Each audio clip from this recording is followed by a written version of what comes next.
If you want to move all your contacts safely to your Google account so you never lose them again, then this video is for you. In today's video, I'll show you step by step how to export contacts from Android to Gmail account easily. First of all, open up Google Play Store app and search here for contacts.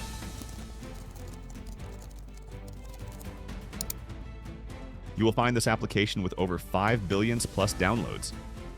Install this application. Once installed, open that app.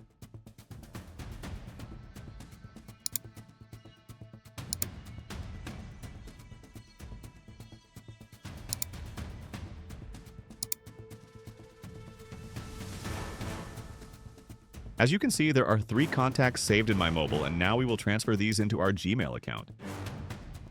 Simply tap and hold on any contact, then select all. Tap on these 3 dots here. Move to another account. Select your Gmail account from here in which you want to transfer. And now you can see all 3 contacts have been saved successfully in my Gmail account. Next time, whenever I log in my Gmail account on any new device, these contacts will be backed up without any worries. That's it for today's video. If this helps you, make sure to like the video and subscribe for more quick tutorials. Thanks for watching.